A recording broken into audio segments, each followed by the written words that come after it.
Hello students, welcome to you all in the 7th part of the first chapter in History, the French Revolution. In previous video, we learnt about that how the third state declared themselves a national assembly and swore not to disperse till they had drafted a constitution for France.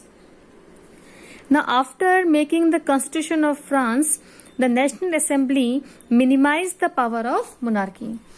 France का जब संविधान बना इन 1791 on 3 मई 1791, तो जो monarchy की power थी यानी राजा की जो पावर थी उसे कम कर दिया गया था. So let's start our today's topic from page number 15. In the summer of 1792, the Jacobians planned an insurrection of a large number of Parisians who were angered by the short supplies and high price of food. Jacobian clubs के जो members थे उन्होंने plan किया. इंसरेक्शंस means violent protest यानी कि हिंसा के उसमें इन्होंने एक प्लान किया कि ये सारे के सारे क्या करेंगे, जो ब्रेड के प्राइस जो इतने ज्यादा बढ़ गए थे उसके अगेंस्ट लोग रैली निकालेंगे. On the morning of August 10 they stormed the palace of the Tuileries. और जो ट्यूलरिस का जो पैलेस था, महल था, वहां उन्होंने अगस्त 10 को सबने मिलके अटैक कर दिया. दे मैस्केर्ड द किंग्स गार्ड. राजा के गार्ड को मार दिया गया और किंग को, राजा को हॉस्टेज कर दिया गया यानी बंदी बना लिया गया. कई दिनों तक रॉयल फैमिली, राजा के पूरे परिवार को और जो आपकी रॉयल फैमिलीज थे उन्हें बंदी बना लिया गया. और उसके बाद इलेक्शंस फॉर हेल्ड, इलेक्शंस हुए फ्रॉम नाउ. और उस इलेक्शन के बाद on all man of 21 years and above regardless of wealth got the right to vote. जैसा कि आपने देखा था कि नेशनल असेंबली बनने के बाद जो फ्रेंच सोसाइटी थी 2 पार्ट्स में डिवाइड हो गई थी, active citizens and passive citizens. और आप अच्छे से जानते हैं कि एक्टिव सिटीजन्स कौन थे और पैसिव सिटीजन्स कौन थे. एक्टिव सिटीजन्स वो थे जो 25 ईयर्स से अबव और एज अ टैक्स गवर्नमेंट को जो एक 3 डेज का एक लेबर का वेजेस होता है, जो 3 डेज का, वो एज अ टैक्स स्टेट को पे किया करते थे, वो आपके एक्टिव सिटीजन्स में आते थे. और पैसिव सिटीजन्स जो पुअर लोग थे और विमेन्स हुआ करती थी वो आपके पैसिव में आया करते थे. लेकिन इस रिवॉल्ट के बाद, इस अटैक के बाद इलेक्शंस हुए और 25 ईयर्स की जगह 21 ईयर्स वोटिंग के लिए एज डिसाइड किया गया, रिगार्डलेस ऑफ वेल्थ. और इसमें वेल्थ चाहे आप टैक्स पे करें चाहे आप टैक्स पे ना करें, दोनों ही कंडीशन में आपको वोट देने का अधिकार मिला. The newly elected assembly was called the convention. और जो ये नई जो आपकी असेंबली जो गठित हुई, जो इलेक्ट हुई, दैट्स कॉल्ड द कन्वेंशन. इसका नाम द कन्वेंशन रखा गया. इससे पहले जो हुई थी वो नेशनल असेंबली था. और जैकोबियन क्लब के अंडर में जो इलेक्शंस हुए उसके बाद जो नई असेंबली फॉर्म्ड हुई उसका नाम द कन्वेंशन रखा गया. On 21 September 1792 it एबोलिश्ड the monarchy and declared France a republic. और 21 सितंबर 1792 को जैकोबियन क्लब्स यानी कि द कन्वेंशन ने फ्रांस को रिपब्लिक घोषित कर दिया और मोनार्की सिस्टम को वहां एंड कर दिया. As you know, a republic is a form of government where the people elect the government including the head of the government. Now there is no hereditary monarchy. Hereditary monarchy, monarchy means जहां राजा का शासन होता है. Hereditary मतलब होता है जो वंशानुक्रम, एक के बाद एक, राजा का बेटा राजा, फिर उसका बेटा राजा, इस तरीके के प्रोसेस को हम हेरिडिटरी मोनार्की कहते हैं. You can try and find out about some other countries that are republics and investigate when and how they became so. Now Louis XVI was sentenced to death.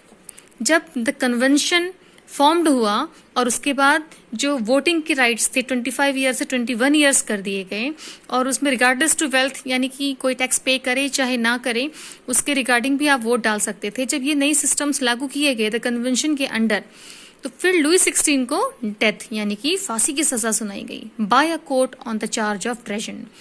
Treason means देशद्रोह. अब देशद्रोह किस तरीके से? On 21 January 1793 he was executed publicly at the place de la Concorde. The Queen Mary Antoinette met with the same fate shortly after. जैसा आप जानते हैं कि प्रीवियस वीडियो में मैंने आपको बताया था कि लुई 16 ने नेशनल असेंबली को रिकॉग्नाइज करके उनकी बात को मान के उनकी सारी डिमांड्स को पूरा किया. लेकिन कॉन्स्टिट्यूशन में सिग्नेचर करने के बाद भी उसने एक सीक्रेट नेगोशिएशन किया प्रूशिया एंड ऑस्ट्रिया के अपने नेबरिंग कंट्रीज के साथ. क्यों? क्योंकि वो चाहता था कि वो छुप के ये जो रिवॉल्ट है, जो थर्ड स्टेट के पीपल जो मोनार्की के अगेंस्ट थे, उनको वो दबाना चाहता था. तो इसीलिए लुई 16 को सेंटेंस टू डेथ की सजा सुनाई गई for the act of treason. इसके लिए तो यहाँ लुई 16 की डेथ हो गई. नाउ लुइस 16 की डेथ के बाद यानी कि 1793 के बाद, अब राजा नहीं, फ्रांस में कोई राजा नहीं था, तो सिचुएशन इस तरीके से बन गई कि कौन अब राजा बनेगा, कौन पावर में आएगा। तो उसके बाद 1793 टू 1794 का जो टाइम पीरियड है द रेन ऑफ टेरर के नाम से जाना जाता है। रेन इन सेंस शासन करना, टेरर मीन्स आतंक। अब इस टाइम पीरियड को, इस 1 ईयर की ड्यूरेशन को द रेन ऑफ टेरर क्यों कहा जाता है वो हम इस टॉपिक में पढ़ेंगे। The period from 1793 to 1794 is referred to as the Reign of Terror. Robespierre followed a policy of severe control and punishment. जो रॉबर्सपियरे था उसने अपनी जो पॉलिसी जो भी स्टार्टेड की वो बहुत ज्यादा स्ट्रिक्ट थी। All those whom he saw as being enemies of the republic, ex-nobles and clergies, members of other political parties, even member of his own party who did not agree with his methods, were arrested, imprisoned and then tried by a revolutionary tribunal. यानी France में किसी को भी Republic government के against अगर पाया जाता था, चाहे वो कोई नोबल पर्सन हो, चाहे वो क्लर्जी पीपल्स हो, एक्स इसलिए कहा जा रहा है क्योंकि अब फ्रांस में मोनार्की सिस्टम नहीं चलता है। No extra privileges by birth, feudal system, सब सारी चीजें एबोलिश कर दी गई थी। तो उन सभी लोगों को अरेस्ट किया गया मैक्सिमिलियन रॉबर्सपियरे के अंडर। और अरेस्ट करने के बाद रिवोल्यूशनरी ट्रिब्यूनल, ये कोर्ट हुआ करता था जहां इनके ऊपर प्रोसीडिंग की जाती थी, कार्यवाही की जाती थी, और अगर ये दोषी पाए जाते थे तो इन्हें गुलेटिन किया जाता था। Now what was guillotine? Guillotine क्या था? गुलेटिन एक तरीके की डिवाइस थी जिसमें 2 पोल हुआ करते थे और उसके सेंटर में ब्लेड हुआ करता था, जिसमें जिस पर्सन को पनिशमेंट दी जाती थी उसको वहां पे बैठा के उसके हेड को अलग कर दिया जाता था। तो इसे हम गुलेटिन कहते थे। It was named after doctor guillotine who invented it. और इसका नाम इसलिए गुलेटिन पड़ा क्योंकि इसे इन्वेंट किसने किया था? डॉक्टर गुलेटिन ने। Now Robespierre government issued laws placing a maximum ceiling on wages and prices.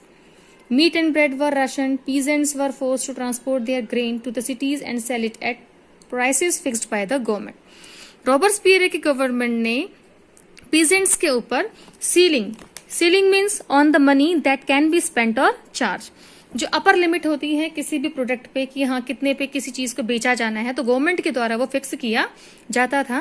और ये चीज मैक्सिमिलियन रॉबर्सपियरे ने स्टार्ट की।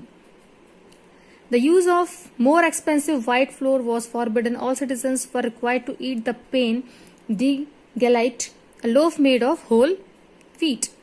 अब सबके लिए इक्वल ब्रेड स्टार्ट किया गया, इक्वलिटी पे ज्यादा फोकस किया गया। तो रॉबर्सपियरे ने अपने अंडर बहुत सारे रूल्स फॉलो करवाए।